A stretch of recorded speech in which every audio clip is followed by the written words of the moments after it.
Welcome to another episode of Ministry Matters That Matter.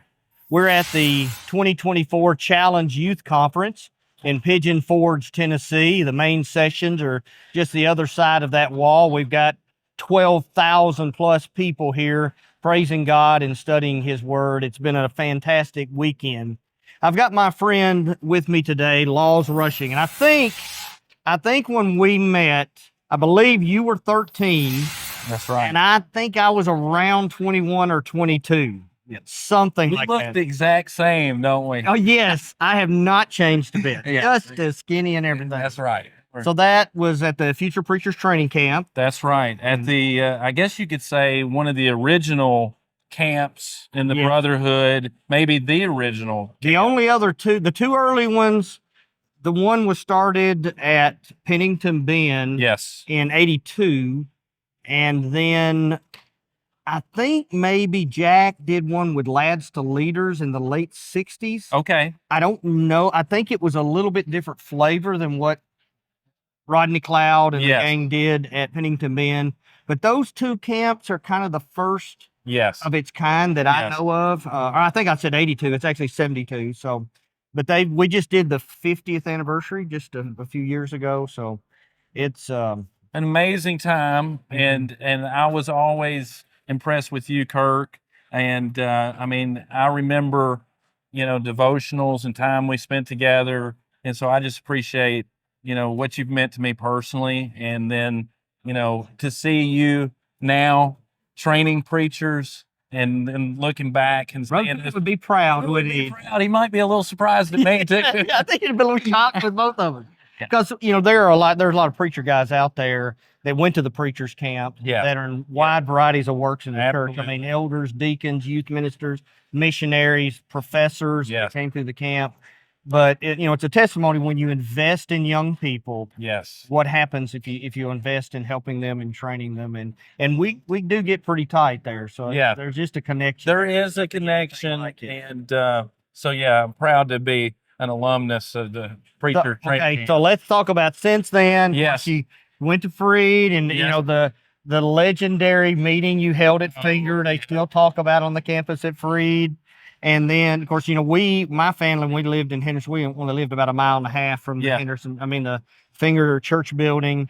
But I think about preaching. You Yeah. did music. You did preaching. Yes.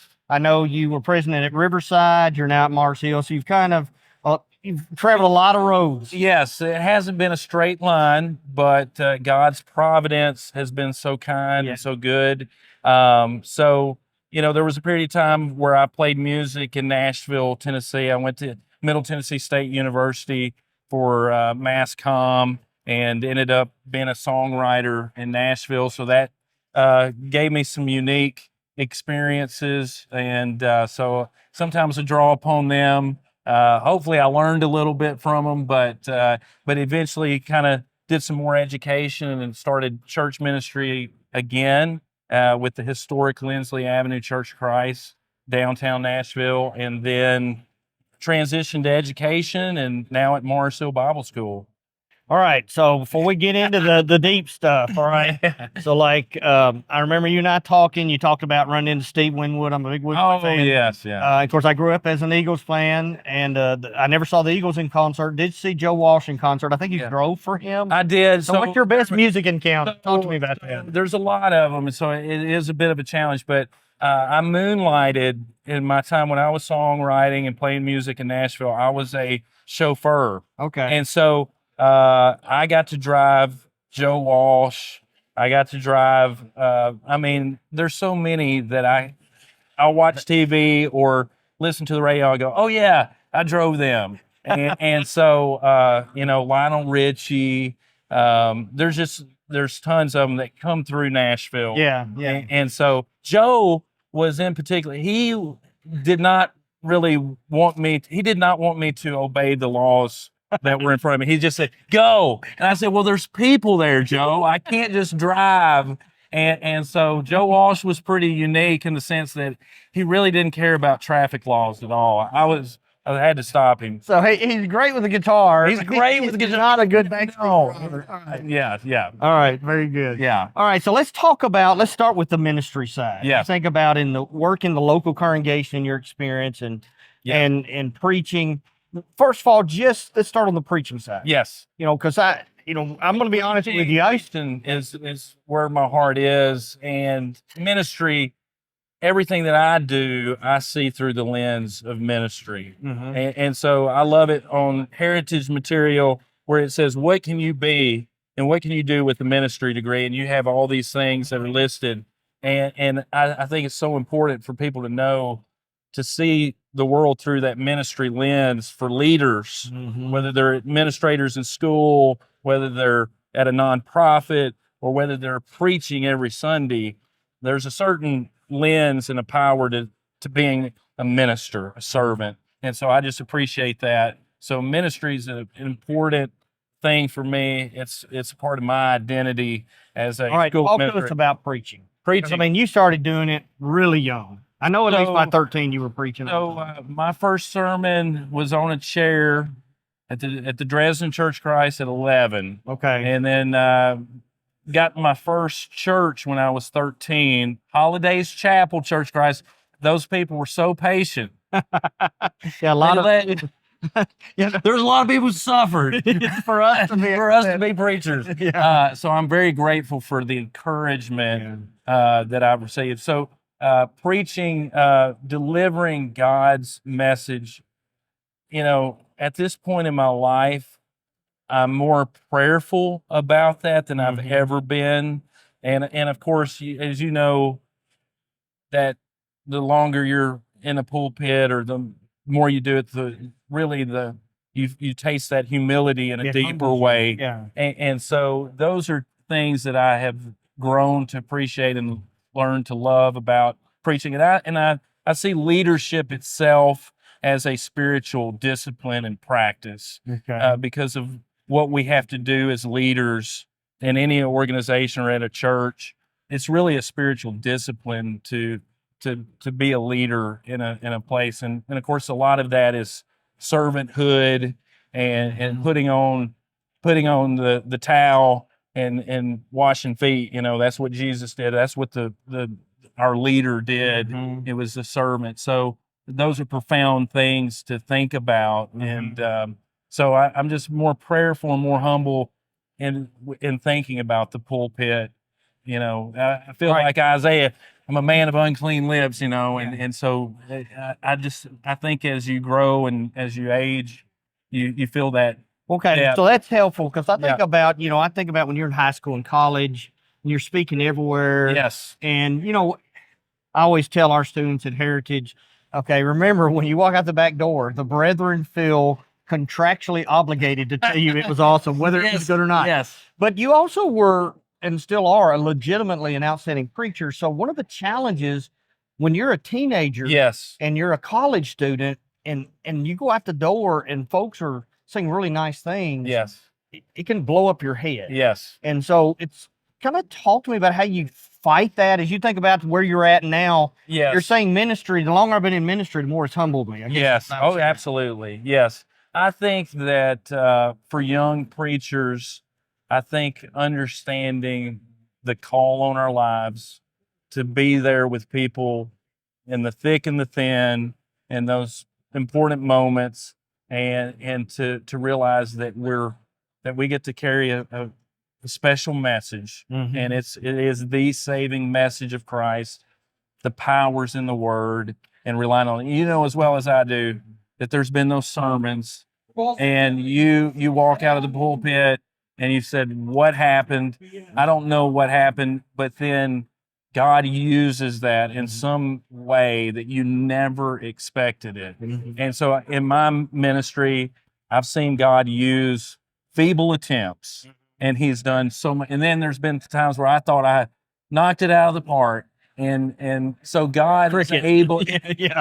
So God is able to use. Yes. The old saying of C.S. Lewis, where if God can use a donkey to deliver His word, if He can use Balaam's donkey, Yes. then He can use me. Pretty much anybody. Yeah. So I think that having that sense of who God is and what He's doing, and reliance, reliance on Him, and that's that spiritual discipline of preaching, of leadership. It's really a discipline of relying on God in such a major So way. it goes back to your comment about praying more. Yes, Okay. absolutely. Like, if I don't pray over a sermon, then I missed a huge step. I have to pray over a sermon in a major way. And so I do that. That's a major part of my preparation is prayer. I remember Tom Holland in homiletics class said your sermon's not ready till it's prayed on. Yes. And so just how important relying on God for that message and the soul searching that's involved and not getting away from that. okay. All right. So are there any particular, for preachers, Yes. are there any particular resources that you have found helpful? I mean, I think the best thing that we can be is students of His Word, students of story. I think storytelling is an important part of preaching. Jesus was the greatest storyteller, and I think people are captivated by that. And so I think studying story is an important art form that Jesus appreciated. And so if we can incorporate that, then it really seems to resonate with folks.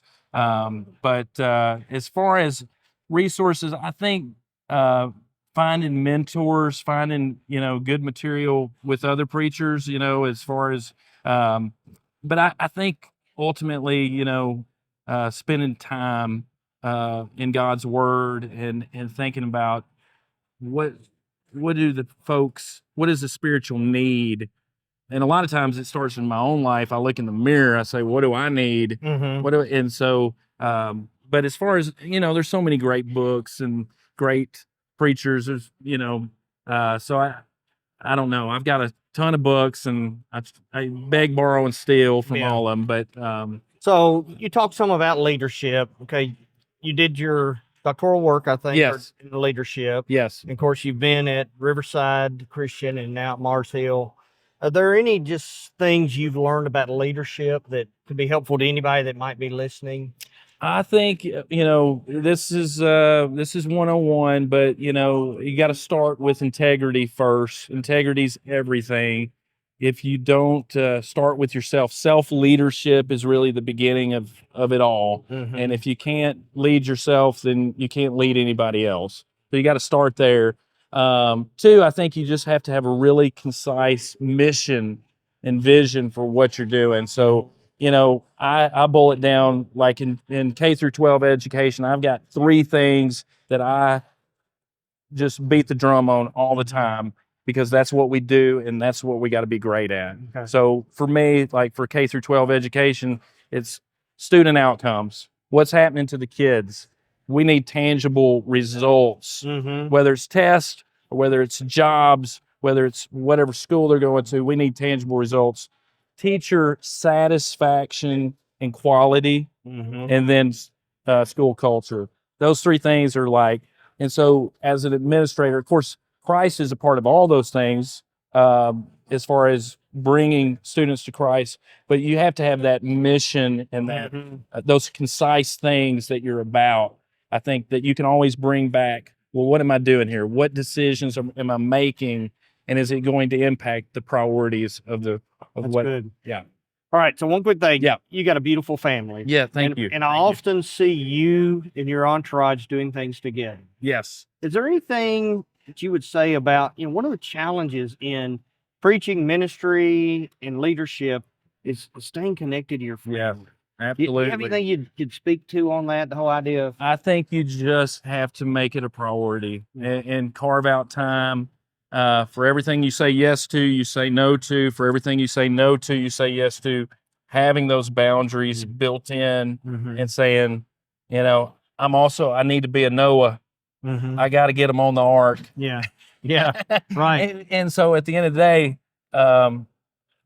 that's a priority. And so hopefully they feel it, they know it, and other people see it too, because I want fathers to step up out there, All right. Any last things you want to say? This is your shot. I would just say for everyone out there, the key word for me in my life has been faithful.